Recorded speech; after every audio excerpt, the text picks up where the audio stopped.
everybody, welcome back to the Dice Tower. My name is Z Garcia. I'm Tom Vasil. Today we're taking a look at Broken and Beautiful. That's us.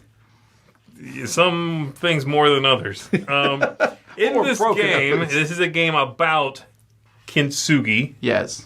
And it is an art form in which you are repairing with golden inlay broken things. The game, therefore, translates into a game in which you are collecting cards. They are going to break, and then you spend a resource, golden bars in this game, to repair those things and score them for even more victory points than they would have given you before they broke. But if you're caught in that between step of broken things, they're worthless. Let's go ahead and take a look at how the game works. I'll give you a quick look on the table. We'll come right back, see if we can figure this out. Here we've got the game set up and ready to begin, which is very easy. You shuffle up the deck of cards and you are good to go. The rules say that every player who's never played the game before gets one of these gold ingots. So we'll just assume that all three of our players here have never played the game before. We've also got a start player over here, and there is a player aid with a breakdown of the different kinds of cards and some sometimes overlooked rules on the other side, which is a nice touch. So we are going to begin the game by drafting some cards, and every round it's going to be a draft followed by some breakage, and then followed by the players possibly repairing those things in order to add value to them once again. So we're going to put out some cards equal to the number of players times 2 plus 1 card. So in a 3-player game, 7 cards will go into the center of the table every round. So we're going to go ahead and reveal that. We've got here 7 like so. You'll see that the cards have a type, like I said, and those are over here. So we've got the kettles and the pots and the pans and the teacups and that sort of thing. And then a pattern as well. So this is everything. Never been broken is the idea, and we are going to start. We'll do this in a snake draft format in which the first player is going to take one. We'll go around the table, and then the last player takes again, and we go back around this way. This will leave 1 card in the center, by the way. Whenever you take a card, you have an option between doing one of 2 things with it. You can keep it in front of you, or you can discard that card and immediately take some gold from the supply over here. So this player is going to take a card, and they will keep that in front of them like so. The next player will take this one, and they will keep that in front of themselves. This player over here is going to take, and then they'll take again. And they are going to take this one and discard it for gold, let's say. So that goes out of the game, and they take 2 more gold. The amount listed is right here at the bottoms of the cards. And now we go back this way with that player then taking perhaps that one, and this last player taking one of these. So they will take, let's say, they'll take this one. There we go. Now, from the 2 cards that are left, the one on the center of the table playing surface here, and the top one of the deck, which you knew at the beginning of this draft, you just didn't know which one the last one left over was going to be, everything of those types is going to break. And so all the players need to check now if any of the things that they have in front of them are going to break. I think in this case everybody got pretty lucky, but let's say instead it looks like that. All of these serving plates are going to break, and so this one breaks. You just turn it sideways to denote that something's broken, and then all of these cups would break, and the players have none. And now things can be fixed, all right?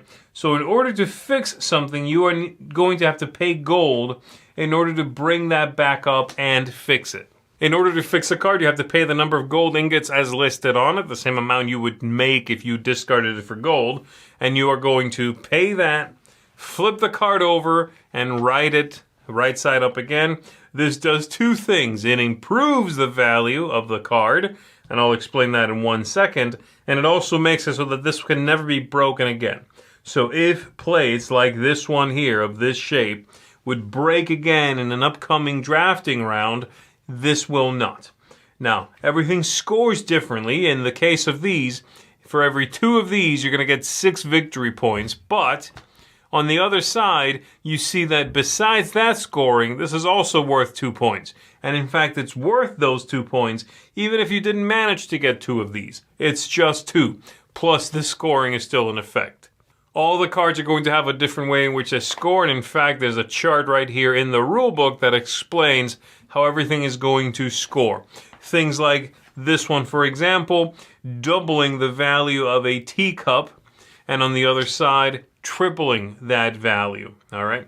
So if I had this one, for example, it would be worth not 1 point, but 3 if I had both of these things. Now, the patterns themselves have to do with pattern scoring, and some of the cards, like this one here, will score based on how many of that pattern you have. And on the other side, that times 2. And there's a few other, like I said, different ways to score. Some, like the teacups themselves, are simply straight up points. 1 on this side and 3 on this one. And I should now go ahead and illustrate that if something is broken, goes from this state to broken, and you don't fix it, it is worthless. You need to fix it with gold to bring it back up, to solidify its scoring and make sure it can never be broken again is the idea. We've also got set scoring right here, 1, 5, and 15 for a set of these, and so on. I'm not going to go over every piece of scoring. Once the round is over, we'll pass the first player marker, we'll put out 7 new cards, and we will draft again in a snake draft, then see what's on top of the deck and which card was left over. All of those things will break, and then the players can pay to fix them. And once the deck is out, all the players will then figure out their final scoring, and whoever has the most points is the winner of the game. All right, that is Broken and Beautiful.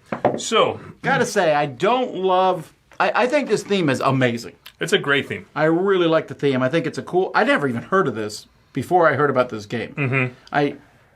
It's just a cool idea. But if I saw this box in a store, I think I'd pass by. Yeah. This might be objectively like a nice box cover, right? Mm-hmm. You're looking and go, oh, that's nice design, but it doesn't, to me, show what's in the game. I don't even know this is a game from the cover of this. Yeah, and I'm not sure if that's because this is the deluxe edition and the other one, because I found a cover online which looks different from this. Oh, okay.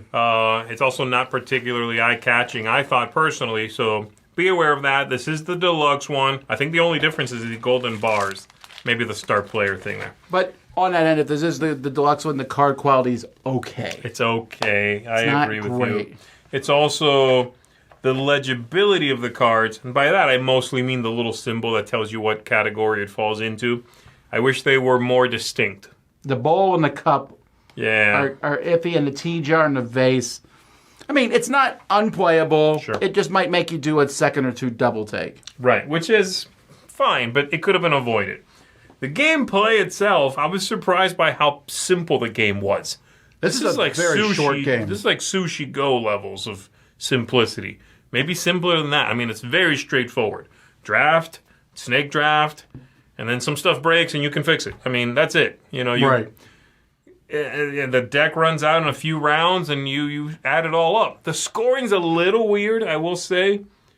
I think, head-to-head for me personally, up against something like Sushi Go, the look of this one's not as good and vibrant as that, but also the scoring's a little weirder. Because they need to score on the basic side, and then you need to break it and fix it, and they need to score on the slightly better side. So how do they do that? Sometimes elegantly, like cups and saucers, that's great. The saucer is, cup times 2. On the other side, cup times 3. Wonderful. Some of the other ones are weirder, where it's like the old scoring, +1, which doesn't care about the old scoring. You just get +1 anyway. So it's a little funky, I thought. Not sure how I could clean that up, but I thought it was a little clutchy.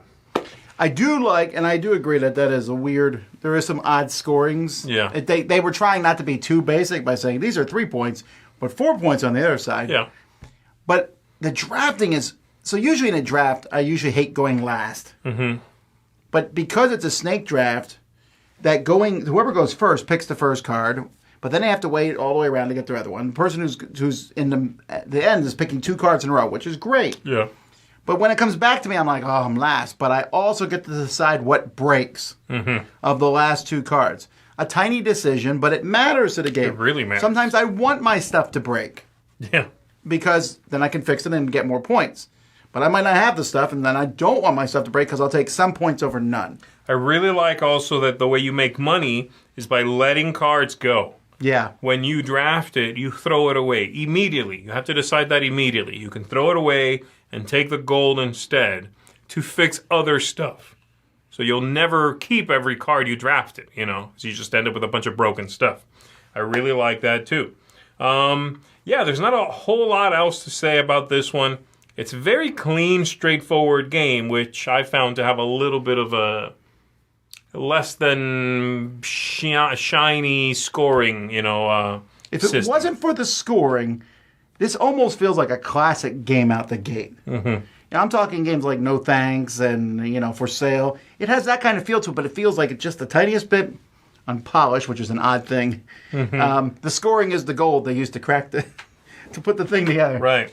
But I still really like the game. This is an 8 for me. Wow. It's a nice game that I can pull out anytime and teach to people. It's quick, and it's a theme that I would introduce this with a theme.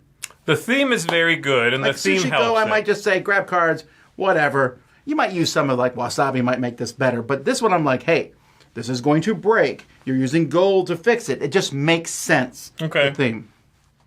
I'm not nearly as high. I'm coming in at a 6. Oh, okay. I liked it, but I thought it suffered from the comparison to other games of its ilk. There's a lot of drafting games in this size, but there's a couple that are sort of at the peak, right? At the really well-known ones, like Sushi Go. I personally think this suffers in that comparison. Is it a bad game? No, not by any means. A 6 does not mean it's bad. I just think it's below average, and there are obvious and clear examples of better versions of this. But I'd be happy to throw this down, and I agree, the theme helps. And this edition with the golden bars is very nice, but some graphical oddities and a scoring that's going to take a couple of passes, as I explain it to you, keep it from getting a higher score from me. So there you go. That is Broken and Beautiful. High score of an 8. That's a seal of approval, folks. Check this one out if you want to break some stuff and fix it, or just do some snake drafting. My name is Z Garcia. I'm Tom Vassell, and this is the name of our new show, Broken and Beautiful. Oh, thank you.